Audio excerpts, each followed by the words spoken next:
We are wondering what is happening to the world.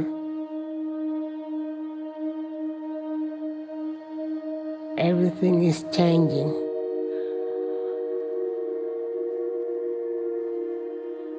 The very idea of human being some sort of natural concept is really going to change. Our bodies will be so high-tech, we won't be able to really distinguish between what's natural and what's artificial. Inside our own heads is the most complex arrangement of matter in the known universe. You might ask yourself, can we get to be superhumans?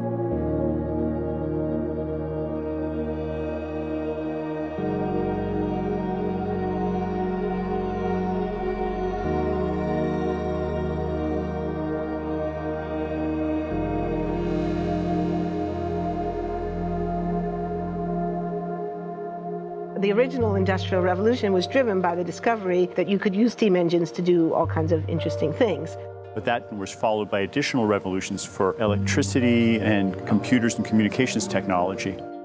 We're now in the early stages of the fourth Industrial Revolution, which is bringing together digital, physical, and biological systems. One of the features of this fourth Industrial Revolution is that it doesn't change what we are doing, but it changes us. With the ability to visualize brain activity, for example, through a simple consumer-based EEG device, it gives us access to ourselves in ways that we've never before thought possible. It unlocks the black box that is the brain and enables us to really, truly be able to realize an identity that is aspirational. There's now a scientific foundation for the effects of mindfulness on the brain, on the genome, on biological aging. And when the human mind does know itself, then you get the potential for a new renaissance that restructures itself in terms of our relationship to life, our relationship to the planet, our relationship to work. We need a different economic model.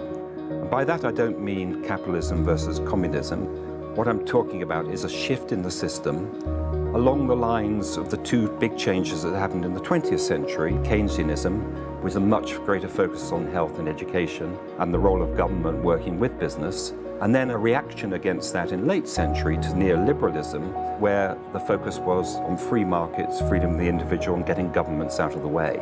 We need a shift to a new system that will allow us to meet the basic needs of every human on the planet, that will live within planetary means, that will be fairer, and that will be focused as its key goal, not on growth per se, but on maximizing human well-being. And history tells us that a values shift is triggered by creation of a new story about how we want to live.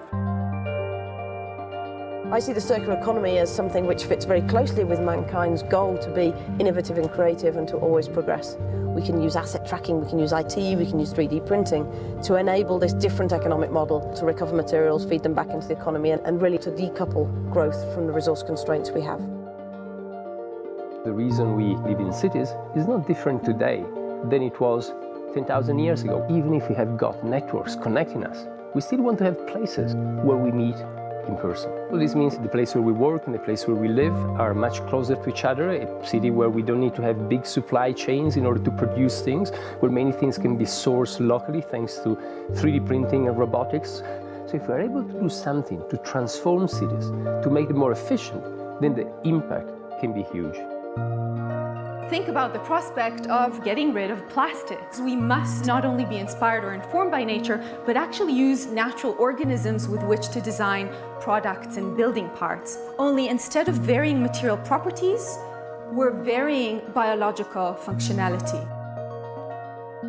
Design is critical today because it's the first signal of human intention. So the question of adding quality to quantity, it isn't a matter of simply circulating things that are potentially toxic.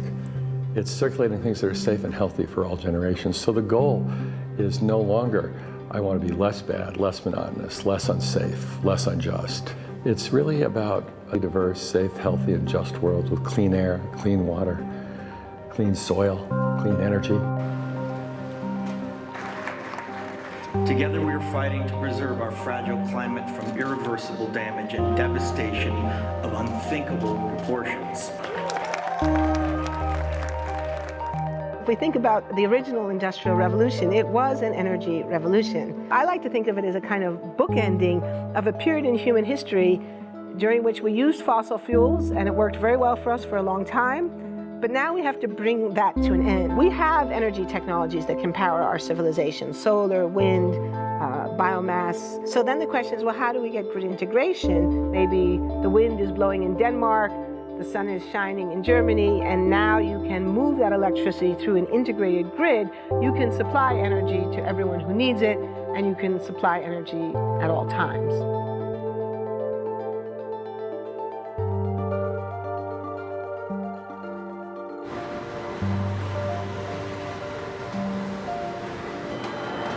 Walking around, you do see different stuff as far as like the body marriage line.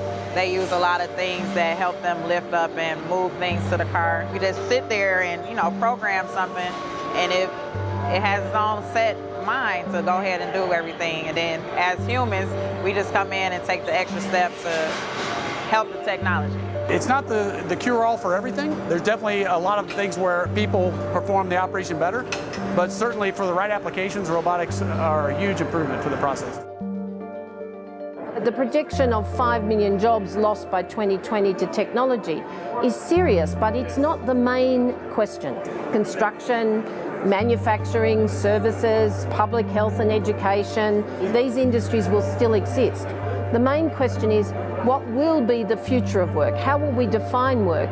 How will we share the wealth? From the viewpoint of the labor or jobs, now we really need new education or new training.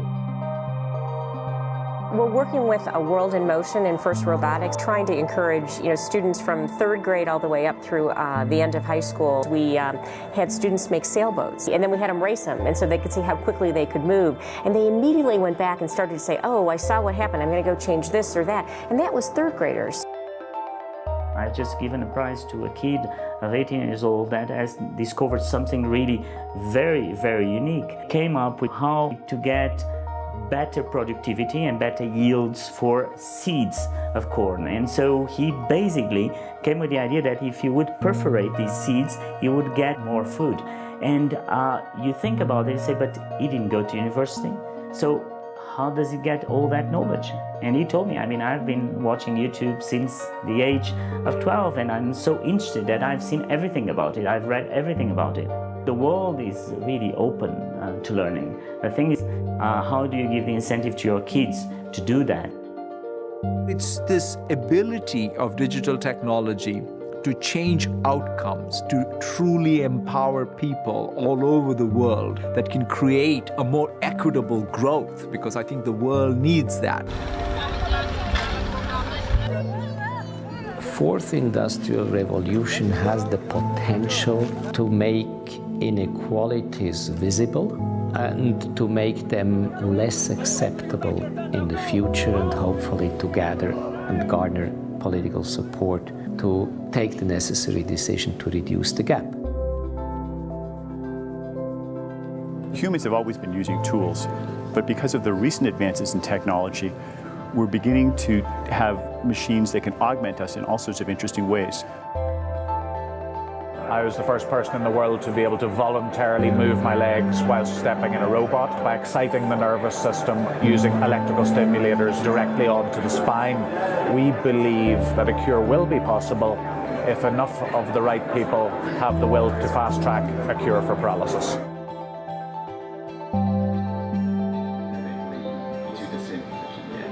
We take two things from the patient. First, we take a three-dimensional X-ray, and we extract the three-dimensional data out of that so we can make a perfectly shaped puzzle piece. And then we also take a sample of fat tissue from the patient so that we can extract the stem cells out of those. And we use those stem cells with this three-dimensional scaffold that we fabricate, and after 3 weeks, we have a piece of living bone that's ready for implantation. Being able to use genome editing to understand the genetic changes that lead to cancer, and technologies like drug delivery, getting molecules into particular types of cells. There's a lot of excitement about being able to move much more quickly on this disease.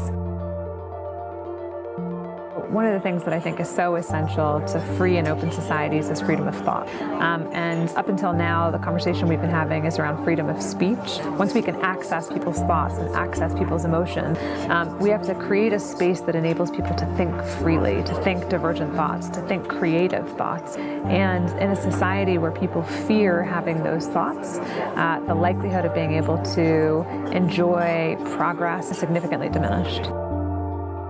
We need to take responsibility at every level of society, from the individual and the personal to the institutional to the global, to adapt to these technological challenges and changes which are redefining what it means to be human, what it means to work, what it means to be completely embedded in this world. People always ask me if I'm an optimist or a pessimist. The technology exists, but how do we get it and implement it at the scale we need at a price that people around the world can afford?